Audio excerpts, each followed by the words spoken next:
You're listening to the Colts Blue Zone Podcast with Mike Chappell and Dave Griffiths. Inside the Fox 59 CBS 4 podcast studio, welcome to the Colts Blue Zone Podcast. Alongside Mike Chappell and Matt Adams, I'm Dave Griffiths.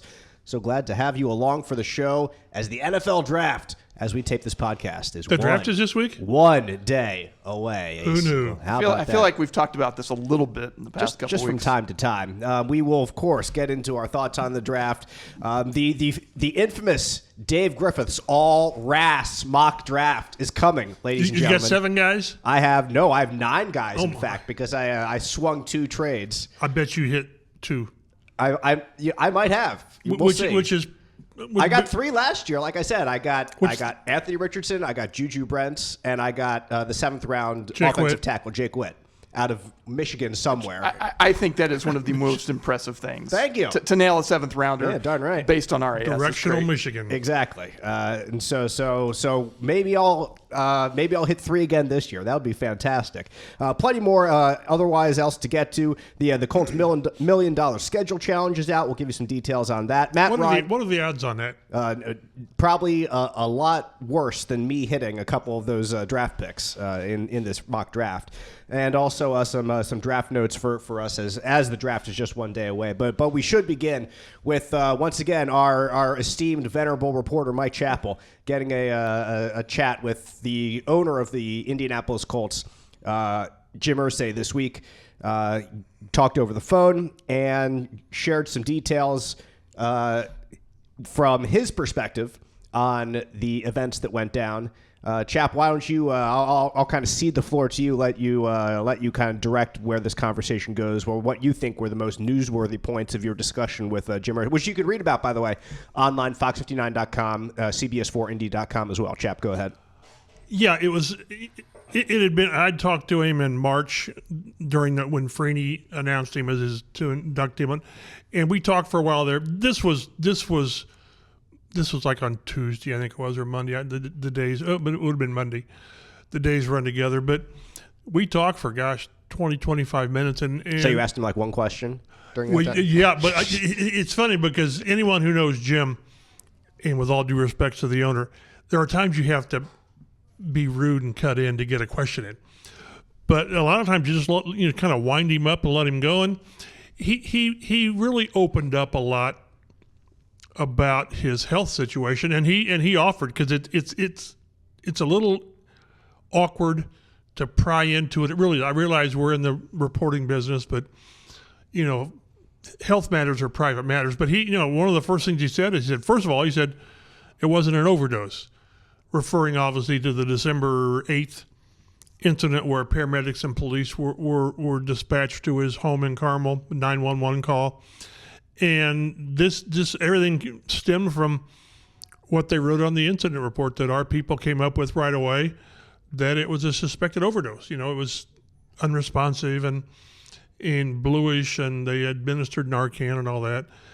But he was very much defensive about, from his point, setting the record straight. And people can believe him or not. It's really hard to sit there and call BS on somebody when they're telling you their side of things. So, but he just said he was dealing with a leg injury at the time, developed a hematoma, and it got to be very serious, and that's what everything stemmed from.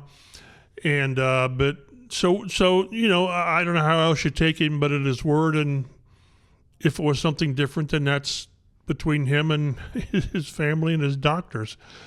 But the bottom line is he's doing better.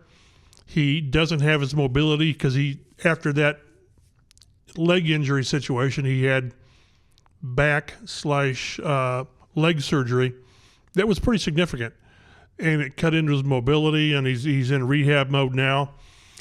He won't be at the draft in the war room, although he said with today's technology, it's like he's going to be the virtual reality with the goggles, to where he said, I'll have Chris in front of me and Shane in back of me or whatever. And so hopefully he won't pull out like a lightsaber and start tearing up the war room. But the bottom line is he will have as much influence as he has had, as much as he wants, as much as he needs. But in the end, Chris Ballard runs the draft. with input, obviously, from the owner. But this is Chris Ballard's draft. And I did say, well, if you're not in a war room, how are you going to twist Chris's arm to get Marvin Harrison Jr.? Uh-huh. So, and he sort of mentioned, how much they like Marvin Jr., but going from 15 to what it would take. 4 or 5. Yeah, I mean, and 5, and then you hope no one takes him at 4. Right, that's the problem. So, but it was good to talk to him, and again, the gist of it was that he mentioned it 2 or 3 times that it wasn't an overdose, and this is a man who has spoken at length and several times openly about his past of addictions, which all I guess are traced to his youth of powerlifting. Uh-huh. And marathons and what he put his body through physically, and he said, he's had 26 or 27 surgeries in the last 7 or 8 years. So those of us who've had surgeries realize that for a while you're on pain meds. Oh yeah. Some more than others, and when you string all those numbers together, you're on pain meds for quite a while. So you just hope that he's certainly on the way back. I think he is. I think there's a good chance he talks this weekend, because he said, well, looking forward to talking to you guys this weekend. I certainly don't think it'll be in person. Right. I can see a virtual meeting with the media. So considering where we all thought this was in late December, January, I'm very encouraged with where he is. Yeah, and I'll chime in and say that I'll kind of echo something that you brought up. Having 26 surgeries in 8 years is an astounding number. And you're right. You hop from one to the next. You hop from one rehab and you're on drugs to the next rehab when you're on drugs. And shoot, I'm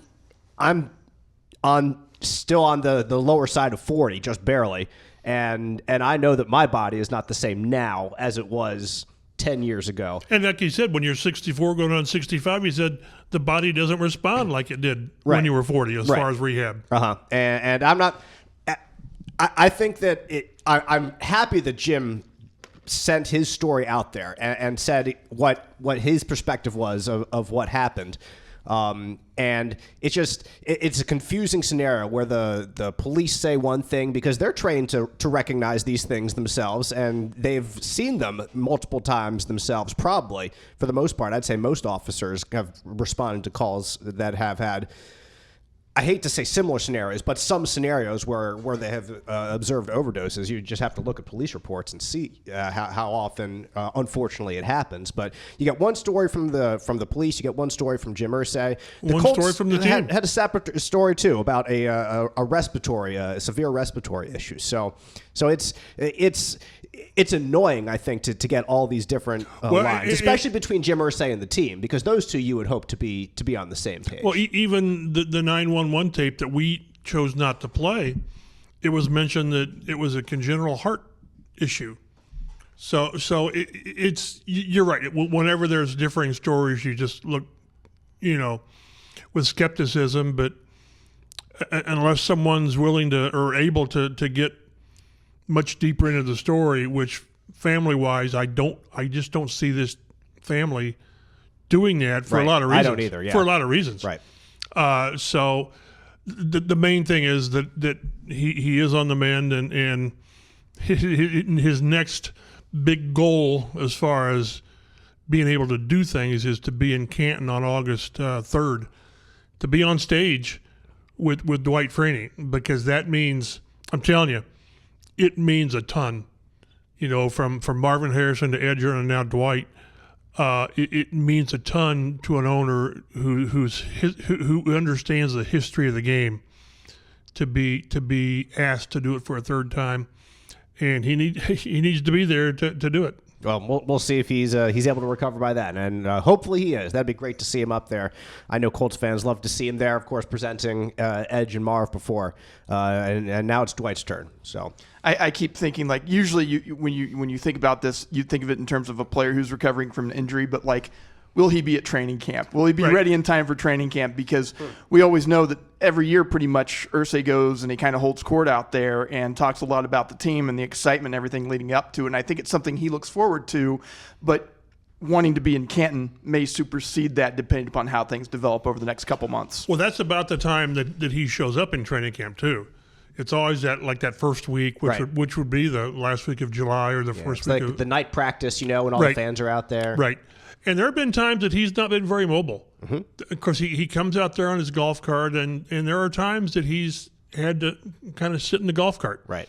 So, I think it's very important to him to be very public in his running of the team, to be seen, to interact with the fans, because he understands that without the fans, he's got just a business. So it's very important, and he values interaction. One of the reasons, I believe, that they're still off-site for training camp.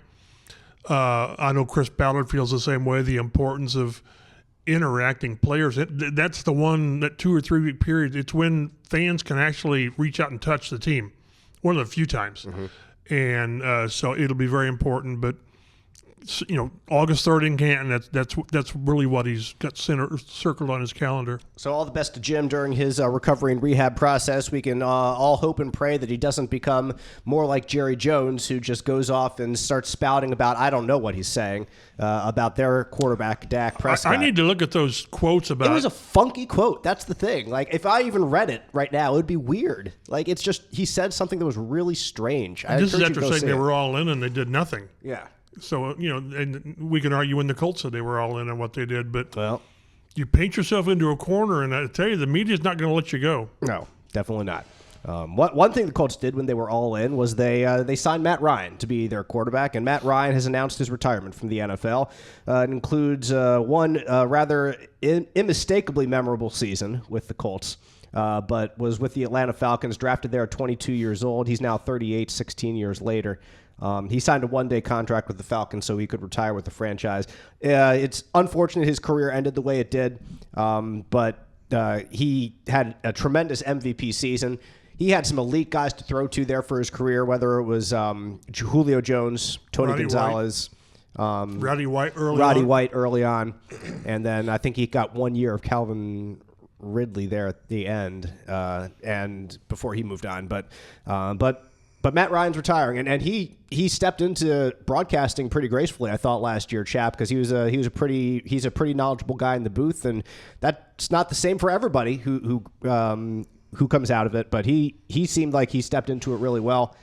So he's got 1 foot in the next career already, but we'll remember him for of course what he did on the field for here in Indianapolis, unfortunately.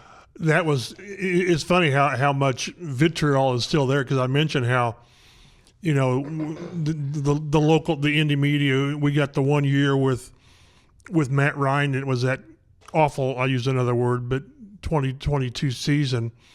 And I said, I don't know that anyone could have handled it with more class. Yep. And this, of course, then people say, well, he was one of the reasons it was such a crappy season. Yep. And you can't argue. No.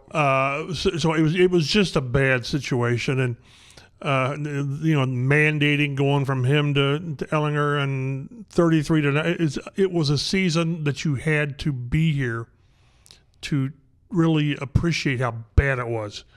But no, but again, I thought the time he was here when we had him. I remember the day. The whatever it was, Monday or Wednesday, when it was mandated that they were going from him to Ellinger, which coincided with him having a shoulder injury. So, right. But he was made available, or he was either made available, or he wanted to talk to the media to talk about being replaced. Right. How many quarterbacks do that? Not very many. No. And the next discussion will be, is he Hall of Fame? I don't know. Probably not. I think probably not. He's Phillip Rivers with a Super Bowl. He's got a Super Bowl appearance. Which would you rather have? Phillip Rivers? I don't know. But I don't think either one of those are really Hall of Fame guys. But that doesn't diminish the career he had. Right. What a tremendous career. He's top 7 or 8 in all-time categories. So I think just a class guy. And like you said, the transition was smooth, and it shouldn't surprise anyone who's been around him about how intelligent and how conversational he is. So good luck to him post-NFL, which has already begun. It's kind of funny. He announces his retirement a year after not playing and being in the booth. But all things happen. There might have been some financial considerations involved in That's that. probably true. Huh? What? What are you talking about? Yes. Yeah, the Colts owed him something. Yeah, I believe they owed him money, and if he'd retired, then he wouldn't have collected it. So, and just happened to be the Life deadline. is all about timing. There you go, indeed. Jim Irsay is offering $1 million to a fan who can correctly match the opponents and the bye week for the correct week of the NFL schedule this season. The team has done this, of course, in the past. No one has hit it big because I think Fox 59 should do the same thing. Just double it. Just because? We'll double it. Okay. Well, we'll take it out of your paycheck. Well, never mind. Right? So whoever finishes the closest to the prediction does win a VIP home opener experience, which includes travel, hotel, sideline passes, Colts gear, and $50 in concession stand I think you need to credit hit even though you were the closest, you still need to hit the opener. Shouldn't you be able to have to pick the opener in your... To go to the opener? To go to the opener, yeah, right? Yeah. Seems only fitting, right? No kidding. Yeah. So... What do you think the odds are? Well, it would be... It's an 18-week...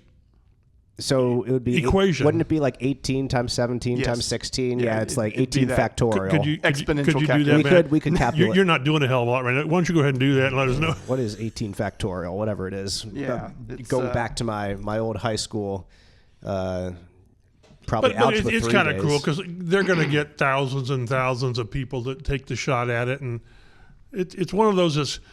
It's a lot longer odds than one of the pro golfers hitting a hole-in-one on the target course or the target hole or whatever, but it's always a neat thing to do. It's kind of like the lottery. It's a number I can't really even quantify. So it's a large one. It's a big one, huh? Yeah, Okay. yeah. There's exponentials involved. Yes. All right. So it's going to be a long challenge, but hey, maybe someone can do it. Who's going to open it? The schedule comes out in 2 weeks, I believe. Yep. Jacksonville? Can you pack for Jacksonville? Pack right now. I wouldn't let you go. Right? You're gonna. I would find something for you to do that weekend. I'm gonna be hogtied back here in the station. Slash your tires and hog tie in the back closet, Dave. Anybody seen Dave this weekend? Well, I know he's not in Jacksonville. I think he had an unannounced vacation, if I recall correctly. Chaps out on the tarmac with a hacksaw at the plane, going at one of the engines. No. But some things. We all look forward to every year, and that is one thing that I do not look forward to every year. But I still go because I don't know. Think they have an overseas game this year? Probably not. I don't think so. They did. The fact last they did year, Germany. they? Normally, there's a rotation with the rest of the league. Right. So yeah, I would think probably. I was going to say, well, they would have announced that already, but that's not the case. They've announced who the home team is for those games, and some of the opponents aren't. They announced the Brazil game. Right. And some of the other ones I don't think they've said yet. So those will be drip out by the NFL. Yeah. All right, let's get to the draft. One more day. April 25th, Detroit, Michigan. The Colts have all their own picks right now, 1st through 7th round. Over under 7.5. You take over. I would hammer the over if that was an actual number. I would bet the mortgage on over for 7.5 picks. I'd probably still bet over on 8.5. I'm guessing they have 9 at the end of it. Yep, that's what I got. Again, in Dave's All-RAS draft, I had unless 9. they move up, and then it's going to be like 6. And I actually got 2 picks for next year as well. So say one of the mocks had the Colts giving up 3 draft picks to move up. Mm-hmm. I don't know what the other repercussions in that draft were, whether they traded down later and picked up more. Right. But I'm like, I cannot see them giving up that much. It was what I put out there on Monday was. I think I included 15 mock drafts from people that people know. Right. And 5 of them had move-ups. Chicago to 9, and one of them was to 8. Right. Several of them. A couple that I've seen were 9 to get Brock Bowers. And then there was one that I put out there that if it happens, I will get up and walk out of the press room. It was moving down to 29 and drafting a linebacker. I saw that too. I thought no. The guy. No. Yeah, the guy out of NC State that right. is like the one highest linebacker. Peyton Wilson. Yeah. He could be the best off-ball Chappell linebacker. Throw up his hands. Say, get out of here. No way. Can he run routes and catch balls? Can he cover? Yeah. So we'll see. Right. Colts.com, our good friend JJ over there tracks mock drafts as well. He tracks 21 and 15 of those 21 have the Colts taking a cornerback, which is obviously the most likely scenario when you look, Chap, at what other people think. They look at the Colts roster. Correct. Chris Ballard has said, and he told us the other week about corners, like he says at least that he doesn't view it quite the same, I think, as maybe nationally it's viewed. He thinks that those young guys, they're not rookies anymore, so they shouldn't be considered rookies anymore. And that they played better than a lot of people gave them credit for. Right. As the season unfolded. He compared it to the offensive line 2 years ago. When we were whipping their ass? Yes. Well, they were awful. Exactly. They deserved it at that point. So he views kind of the cornerbacks in that, at least he's telling us he views the cornerbacks in that same light. It's not an obvious it has to be a cornerback, but if you look at the roster and you see proven players at different levels, there's not as many proven players in the secondary as there are at some other places. So that's what I think nationally people obviously gravitate to. And there's a little bit of talent there in the first round, especially with the trove of offensive talent that's going to go in the top 10 picks. I don't think there has never been an NFL draft where no defender has been taken in the top 10. This could be like that. So the top defenders might fall to the Colts at 15. So the first or second corner might fall to you. Right. The best pass rusher might fall to you. So, yeah, I sort of expect them to take the corner. Was it Quinyon Mitchell or Terry and Arnold? I would take a receiver. I just would. You're going to get staying where you are. You're probably going to get the third best receiver, or it might be the fourth best receiver. But again, it'd have to be fourth. I mean, you're going to have Neighbors Marvin and Harrison and Odunze all taken. Right, and probably you'll have to move. You'll have to move up. You'll have to move up to 8 or 9 to get one of those guys. I just they've talked about adding explosive players and adding running after the catch and all this stuff, and this league is all about. Yes, a solid roster. Of course, a solid roster. If you don't have a solid roster, then your depth will lose you games. But you have to have difference-making players. I would rather have a difference-making offensive player, receiver, who can and I would probably, I'll tell you, an interesting discussion is, would you rather have one of the top 3 receivers? We'll say the third receiver, because you're not going to move up to it, or Brock Bowers. I would probably take the outside receiver because of what he can do, and then the rest of your tight ends might be better. I would rather have the elite receiver and I don't want to diminish it too much, but a second tier cornerback that you'd get in round 2. Right. Then the other way around. I just, with a young quarterback, and I just beat the dead horse. I was. I'm always influenced by the way Bill Pullian did it with Peyton. Reggie, or Edgerrin and Reggie and Gonzalez and Dallas Clark and on and on and on. And I just think when everything that you're going to do over the next 8 years, 10 years depends on Richardson, and it does, then give him every chance to excel. And I think a flat-out elite receiver would do that more than a corner. And like you said, you can argue very strongly that the need for a starting corner is more important, more pressing than a need for a receiver who would probably step in and be a starter if you take him that high. But I would err on the side of giving my young quarterback every chance to succeed. And that'll be my personnel flaw till I die. And I think that it goes into what Chris Ballard told us again the other day about how many first-round grades he has. He says about between 19 and 21. Like, is one of those bottom ones, would that be like a fourth receiver? Maybe he has a first-round grade. Xavier Worthy. On Xavier Worthy, on Thomas Jr. from LSU. I'd take Brian Thomas. I know, I would 15. too, man. I would. I just would. I love him. But do they sneak in there and then give Chris the gumption to take them, or do they only have those top 3 guys? Because obviously those 3 have to be. Every NFL team is going to put those top 3 receivers, give them a first round grade, because some of them would be number 1 receivers in other drafts. This is a incredible draft for wide receivers if you're picking in the top 10. I think I've seen like guys taking a minimum 6 receivers in round 1. Yep. And if the top 3 guys are gone at 15, which they will be, and you like 2 or 3 of the guys, is that where you slide back to? Right. 18, 19, 20. I wouldn't slide back too far. No, I wouldn't either. And then Brock Bowers is, of course, another option. And 4 of the 21 mock drafts that Colts.com has been tracking had the Colts taking Brock Bowers. He was the 3rd most mocked player. Number 1 was Quinyon Mitchell, who you brought up earlier. Number 2 was Cooper DeJean out of Iowa. Number 3 is Brock Bowers, by far the most selected offensive player. Somebody had them taking Malik Neighbors, which was a trade up. Yeah, it was a trade up to, I think, 7 in order to get there, and I think they had to give up quite a bit to get up there. I would think they would too, because at that point you might still be in the court, like people offering for quarterback deal or thinking about quarterback deals range. You would have to offer quite a bit to get up to 7. And these moves more than likely won't be made until somebody's on the clock. You have to see who's available. Yep. Right. You're not going to trade today for number 6 because you just, with the idea you're going to get this guy, because you don't know what's going to happen the 5 above you. So, but yeah, this will be very interesting because 15 is such an interesting spot because you can go up or down. Yep. More likely down, probably, just because the higher you go, giving up 2 or 3 picks, and if you go very high, you're giving up next year's number 1. And I just can't see him doing that. Right. I would think that if the Colts move up, as Chris said to us just last week, it would have to be within striking distance.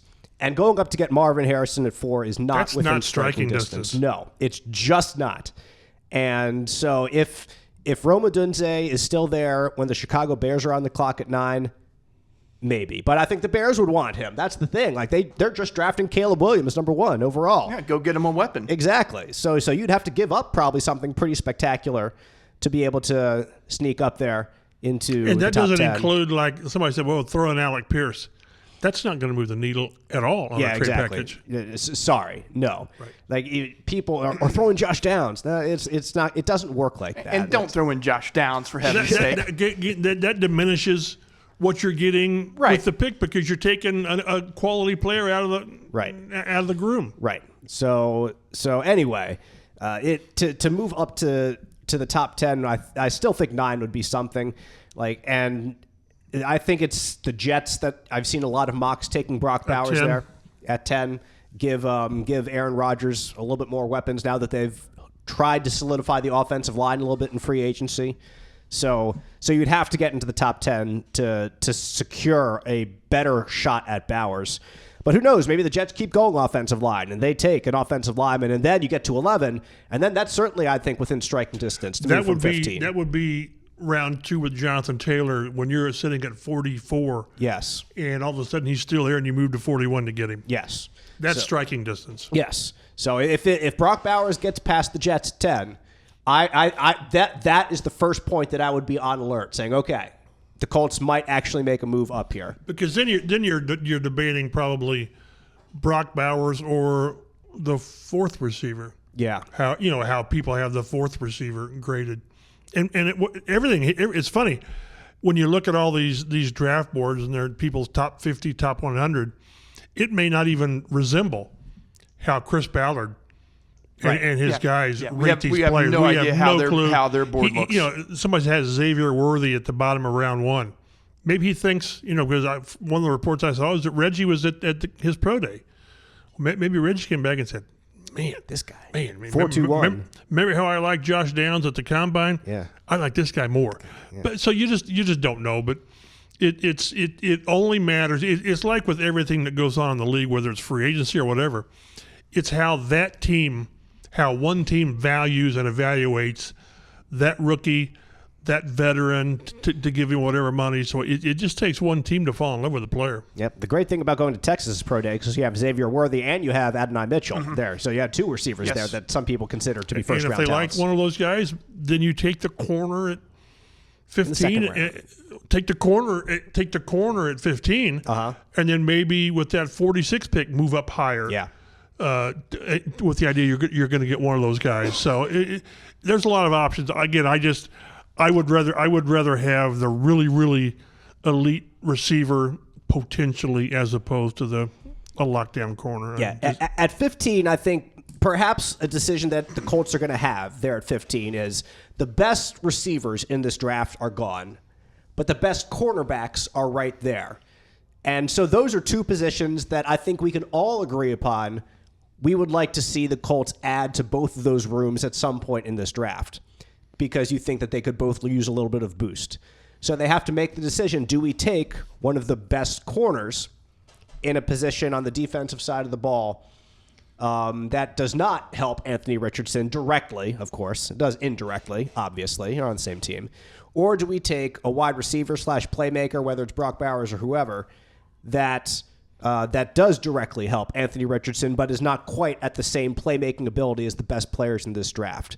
That's what it's going to come down to. So I think in order to take a defensive player here in the first round, I really do think it's going to have to be a dynamic defensive player. That's why. What if one of those top edge rushers? Yes, Jared Verse or Dallas Turner. Because what we shouldn't forget is they made a really, really strong push for Daniel Hunter, which told me that they thought as good as the pass rush was last year, they needed that guy.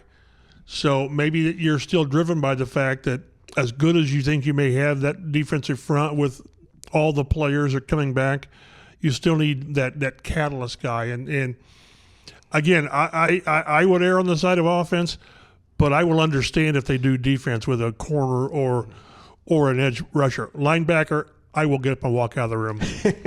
I will join you, and we will be done for the day. Chris can come out and say whatever he wants. I'm not listening. I'm not listening to you. You've lost me. Yeah, but and I know it's lying season. I know it's dishonesty season. But smokescreen season. When Ballard talks about his cornerbacks, and they have Darrell Baker Jr., young guy. You've got Juju. You've got Jalen Jones. That they invested draft picks in two of those guys. Dallas Flowers is still there.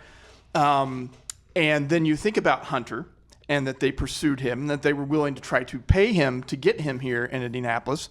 That tells me that I think by their actions, they believe there's a need out there for outside pass rusher. So if they are at 15 and they do have Dallas Turner or Jared Verse there on the board, maybe they kind of go in that direction because they think they're okay at corner and they can go and get one of the other wide receivers later. Because the reasoning being if you get a pass rusher who's going to affect the quarterback, then you can – quote, get by with the corners that you have. It might help your secondary. Right. But, of course, remember, guys, the Colts had a deal done for L'Jarius Sneed. Well, it was done. Clearly. It was all done. I'm waiting for pre-orders a see jersey. Chap's face right now, everyone who's listening. Yeah, that was one of those where you think, really? And it's one of those where it doesn't happen and there's no one remembers that he was coming here. It was here. It was done. It was finished. Just a sign on the dotted line. Josh McDaniels style. What a weekend that was. That was a fun weekend. Yes, very fun weekend. Hopefully this weekend's a little bit funner, more fun, whatever for the Colts. But anyway, let's see. Mitchell and DeJean still the top two picks there for the Colts, and the defensive-offensive split is similar to what Matt and I discussed last week when Chap was in concussion protocol and unable to join us here. But fortunately, he got cleared by the independent neurologist, and he's good to go again. There are times that drugs are good. Yes. So that time drugs were good. Yes, drugs are good. Drugs are good. Okay. More drugs are better. Yes. Well, yeah. There's a bunch. Do you think at some point they take a running back? Yes. I think that's within the realm of possibility. I don't think they want to take one too high because you want to not run Jonathan Taylor into the ground, but you want to give him the ball, I think, more than he did last year splitting it with Zach Moss, and because you want your playmakers on the field.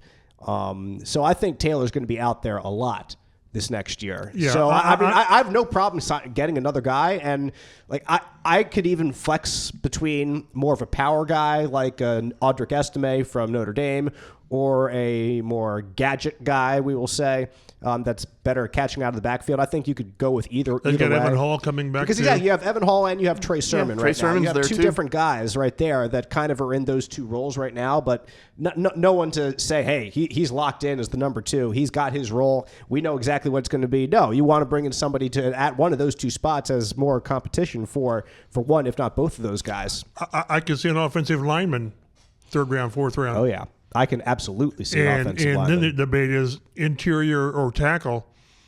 Keep in mind that Ryan Kelly is a free agent after this season, and I believe Will Fries is too. And talking to Ryan Kelly, he thinks 10's a really good number, which would mean this year and next year, similar to what Costanzo played.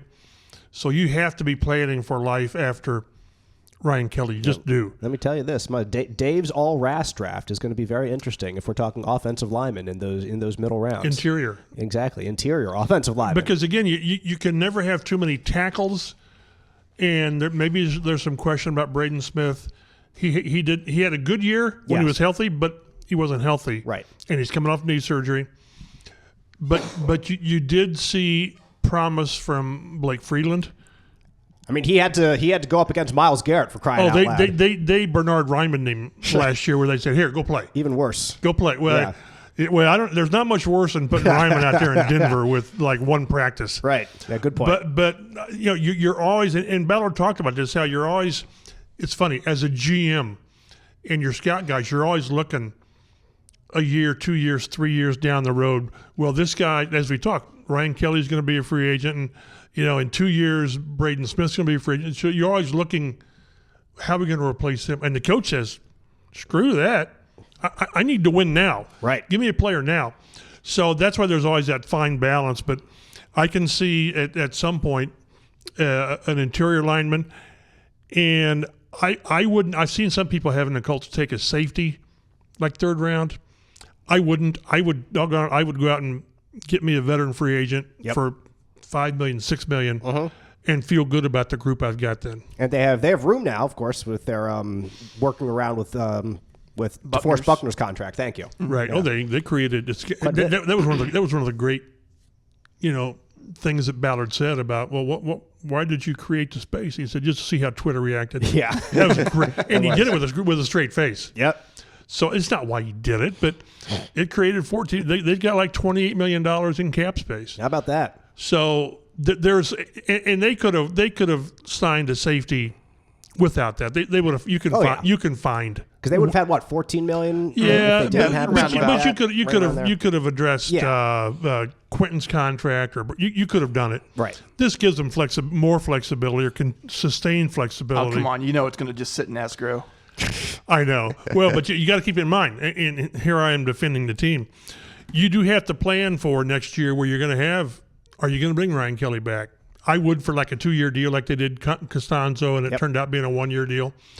And I keep just reminding people, if Bernhard Raimann is your left tackle and he plays like a left tackle, you have to pay him like a left tackle, which is going to be, it's pricey. $7 million a year at least. Which you sort of hope you have to do that. Yep. You hope you have the opportunity to do that because, as much as we talk about without a quarterback you can't play, without a left tackle, it's hard to run an offense. Yeah, we saw what it was like without Costanzo. Right. We had a couple years of that, so we don't want to see it anymore. Yep. And whenever Costanzo was out, like that was the stat. When Costanzo misses a game, the Colts remember how we argued the most him and Ty because when Ty missed the game also. Who's your most valuable lineman? Is it Nelson, Kelly, or no? It's Costanzo. It's Costanzo, yeah. It's Costanzo, because there's always going to be a drop off, and it paralyzes your offense when you can't protect the quarterback. Yep, completely.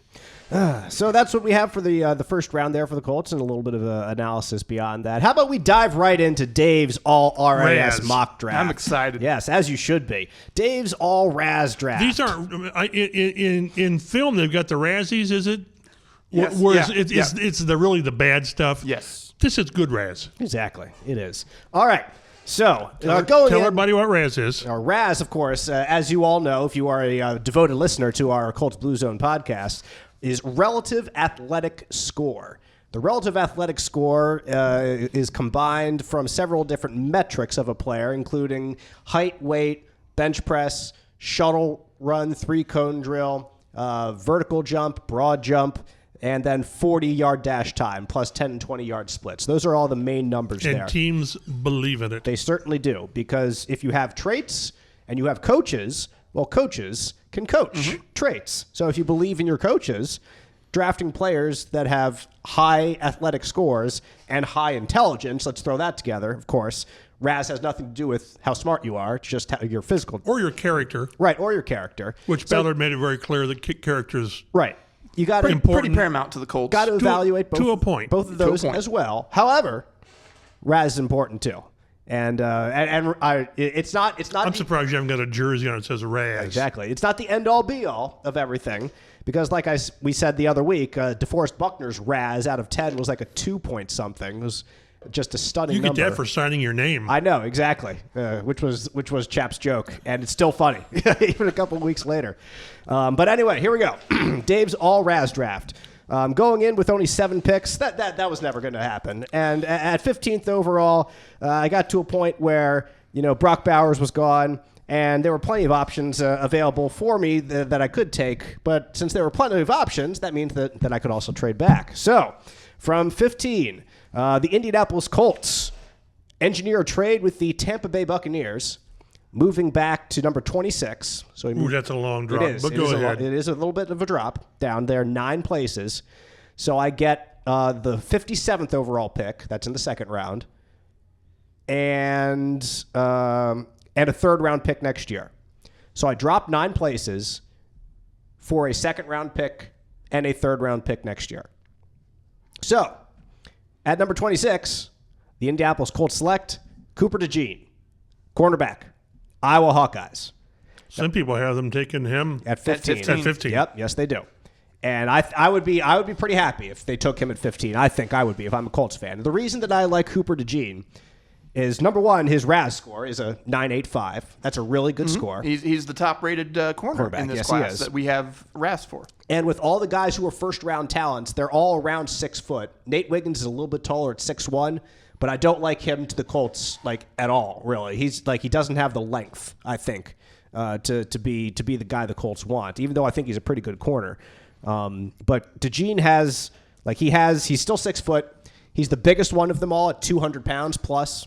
So there's been some speculation whether he could play safety. He could definitely play nickel corner as well because he's done that in college. But one thing that stands out to me is, man, the kid's a playmaker. Always around the ball. Exactly. And since Shaquille Leonard was no longer Darius Leonard, the Colts have needed playmakers on the defensive side of the ball. They don't have them really right now. Not in the same level that Leonard was. And can Kenny Moore? Yes, he does. Obviously, we saw it the other year. Julian Blackmon had 4 interceptions last year. That was pretty good. But I think the Colts need to have more dynamic players. And that's why I decided to go with DeJean. And also thinking, I don't know if he can do kickoff returns as well. He did that a little bit in punt returns at Iowa.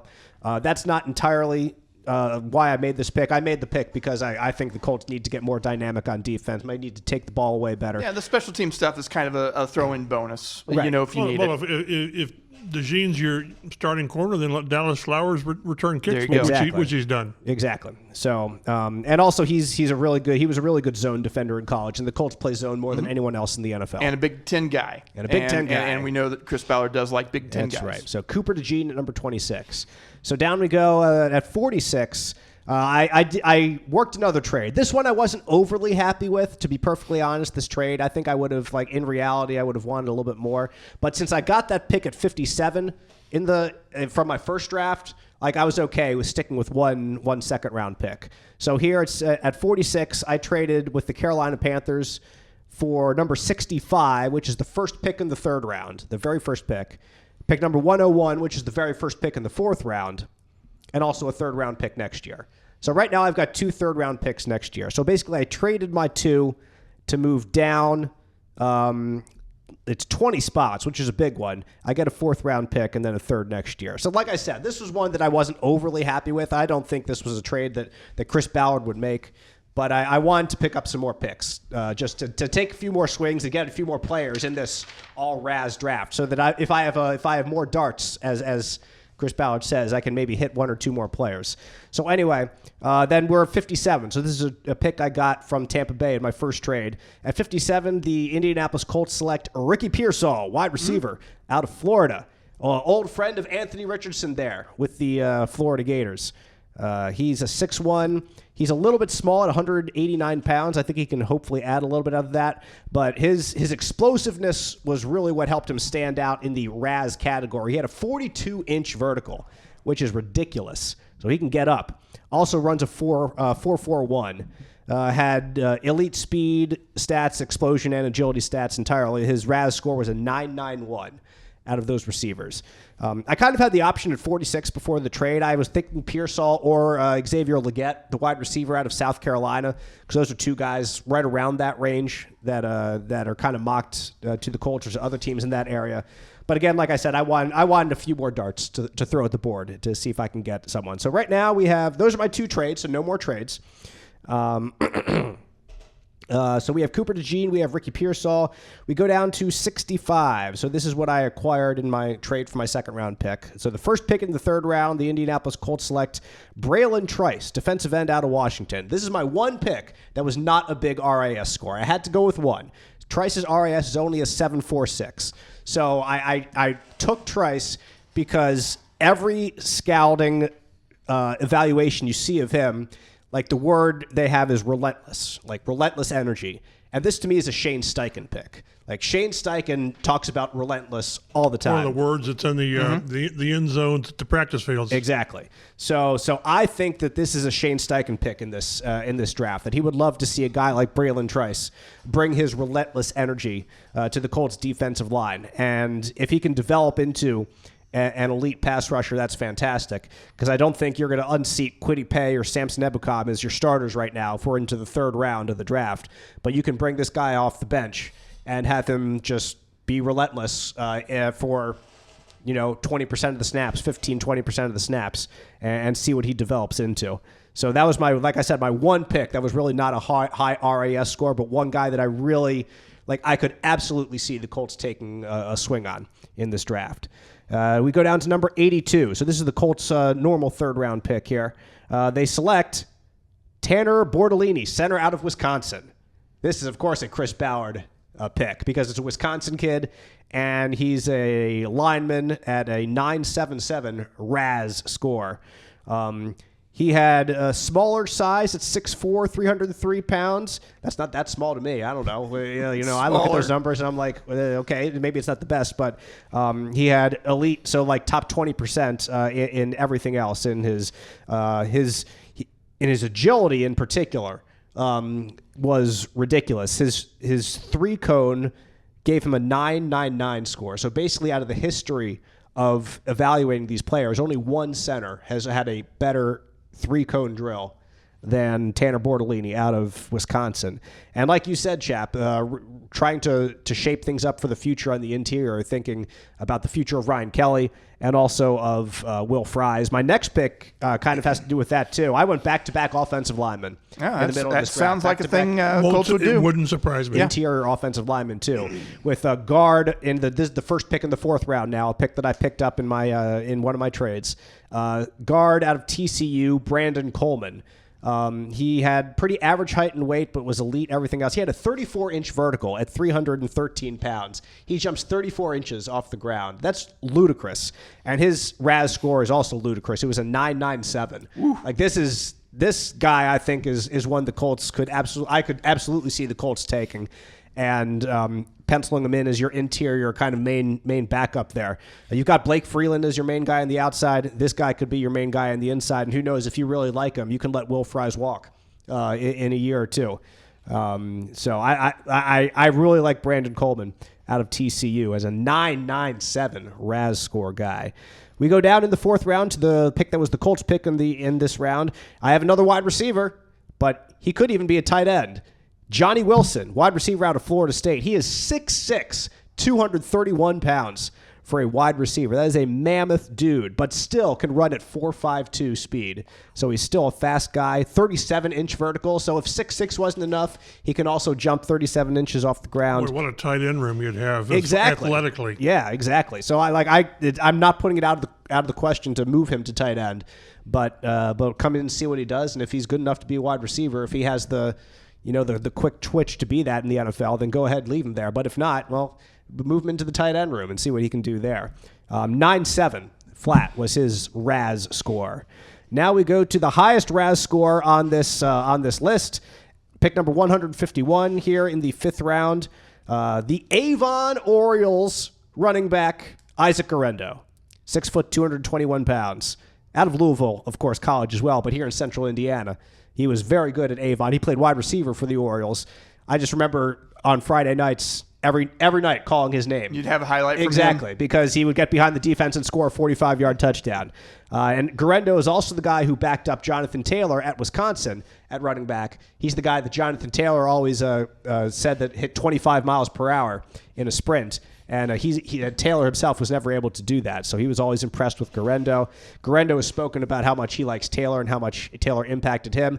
They reunite here, and that's my running back pick, Chappell. A big guy, but also a fast guy. 4.33 speed. 9.9 Isaac Guerrero in the RAS score. You mean what JT was? Actually, I'm sorry. Brandon Coleman is my highest RAS score with 9.97, but Isaac Guerrero just 9.9 flat. JT, I do not know, but Matt can look that up. Well, maybe you know how that website is. Right, exactly. Sometimes, yeah, exactly. Take your time with. I can do that later. I'll finish this, and then you guys can get talking.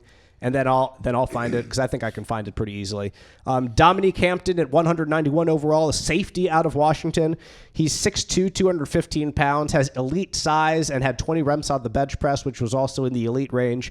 4'5", 140, which is pretty good for being that big. Like what I was really impressed with Hampton was his wingspan. He's got 6'7" wingspan, 33 and an eighth, or 33 inch arms. Jonathan Taylor was a 9.51, by the way. RAS score. So, yeah, pretty good himself. And then with my final pick in the 7th round, here's my linebacker chap, all the way down in the 7th round to fit in somewhere on special teams. Jordan McGee out of Temple. And before that, Dover, Delaware from Dover High School. 6'1", 228 pounds. Had pretty elite everything besides his smaller size and weight. But that's fine, I think, for a linebacker. 6'1", 228 pounds, what you're trying to do with him. 4'5", 540. RAS score 9.6. So that's my draft. I had 9 guys there. Average RAS score of 9.51.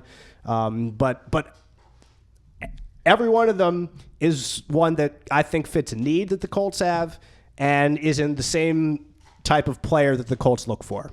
So the only thing, and I would press Ballard on it, is he was asked this last week in a different way, but does this roster require 9-10 more draft picks? They got 12 draft picks last year. Yeah, that's what I'm saying. And they had 9 or something the year before, whatever it was, and all but like 2 of those guys. Most of those guys are still with the team. So at what point do you have too many? If you can have too many developmental players, and 3 of those guys last year were on IR. So I understand what you're doing with more, and his point is correct. The more you have, the better your chance of hitting on guys. But I'm wondering if this roster is at the point that you can have too many developmental players. I think that's a very fair not question. elite players, but guys who are going to require special teams, and it is so. But from a coaching point of view, give me all you can. Right. But with the way this roster is constructed, I would be fine with 5 draft picks, 6 draft picks, as long as, like he said the other day, you want as many to hit as you can, but if you hit on 2 or 3 that they're going to play. Right. So in their first couple of picks have got to play. Mm-hmm. Whatever positions that we disagree on or whatever, they have to play. So, but RAS, again, I think that's always going to be a tiebreaker for them, if not a driving force to get to the pick initially. Yep. And Matt, I think me picking a couple of big offensive linemen in the middle of the draft is not something that would be the most popular selection, but you know what would be the strangest is you've not taken a defensive lineman. Yeah, I was thinking about that. Braylon Trice, defensive end out of Washington, was my one pick. But somebody had him taken, again, one of the early mock drafts had him taken the Texas tackle. Right. Murphy. Yeah. Which Murphy. The work they've done in the offseason, it lessens the need to bring in a player. Maybe they were listening to some of our old Colts Blue Zone podcast when I was talking about maybe they let Grover Stewart go and then go that way in the draft. But now that Grover Stewart is back, and they signed Raekwon Davis and Tavon Bryant, they brought him back, and so not anymore. We're well past that. Yeah, if they had not re-signed one of those guys, or they hadn't brought in the guy from Miami, but this guy is an edge guy. Which I could see if they thought that an edge guy can come in and give you 20 plays, 15 plays of really good, complementary play with the other people you've got. I could see that. Right. I agreed. So now we sit back and wait if I got anything. Okay. So anything if good. And I added 2 third-round picks for next year's draft too. How about that? You added draft picks. You got more for next year's draft, Yeah. and You try to hit all their trouble you spots. and Chris are like in lockstep. We are, exactly. We are one in thought and mind. So as you sit here today, not necessarily a player, but what will they do at 15? I think they trade back. I think that's what's going to be not out of the first round, but I think they trade back in the first round. And I know you're not knowing. I would love to see them take Thomas, the wide receiver out of LSU. I think that's the most fun pick that you could have if you're trading back. 17 or 18 touchdowns? 17 touchdowns, led all of Division I last year. A great vertical receiver, yes, which is what the Colts desperately need. Yep. And what do you think they do, Matt? It got into my head. I say they trade back, not too far, but they trade back in the first round.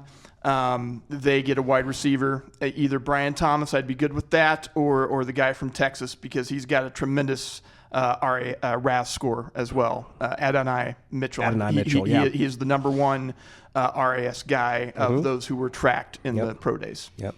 I say they either stay put or trade back a few spots. Yep. For receiver. I just don't see them loving a receiver so much to move up to 8 or 9. Right. It would be unbattler-like, except that he's proven that if you like a guy, you go get him. It wasn't drafted; it was DeForest Buckner. I mean, he gave up a first round pick. Was it number 11? Might have been, yeah. 11 or 13, maybe it was. Maybe. So if you really, and it's kind of like what Jim Irsay said on Jonathan Taylor. You like the guy so much, go get him. And if you like the guy that much, let's even say Brock Bowers. Can you imagine Shane Steichen with a Dallas, with probably a bigger Dallas Clark, one who could block a little bit better too? Well, Dallas couldn't block. You know, a man's got to know a lot better. A man's got to know his limitations. But like what Irsay said, if you like him, go get him. And if you like him that much, then what you have to say is how much are you willing to give up for it? Now, again, going to 5 or 6, if Ballard does that, we need to check to see who's running the draft room, because it's hard to see Ballard doing that. Right.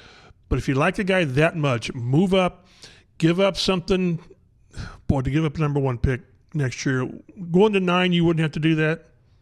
Don't you? I don't think a number 1 next year, no. So you give up a 2 this year and something next year. Maybe there's a pick swap after that. Like if you like the guy that much, if you like him that much, go get him. So, and it will know. Like, if the reassurance that you can have as a Colts fan is if the Colts do something like that, then you know that's the guy that they want. They're pinning their hopes on that guy. And if people say, well, no one else had it doesn't matter. It's obvious they had that guy pegged as being the guy, whether it's Neighbors, whether it's Odunze. I'm not going to mention the other guy's name because it'll get the fan base fired up about. Say we're going to trade our entire offensive line in order to. It'd be a Ricky Williams trade, the entire draft. Yes, but again, the point you made is accurate. If they move up, it's because they really, really like that guy. Mm-hmm. And we have just about 24 hours until we find out which guy the Colts like, or which strategy, or which guy they didn't like, and they move back. Exactly, or they like nobody, and they just trade out. Or they just trade down 3 times and end up with 10 draft picks. Exactly, and then their entire roster, as Chap alludes to, is a developmental roster. You got guys. Exactly. You don't win in the NFL with guys. You want some good guys, some dynamic Replace guys. your third stringers with your third stringers. Nobody wants that. Everybody wants to be excited, and so I hope all you Colts fans are excited for the draft. Should be a fun couple of days there from Detroit, Michigan. We encourage you to subscribe to us on the Colts Blue Zone Podcast, as delivered to your podcast listening device as soon as it drops.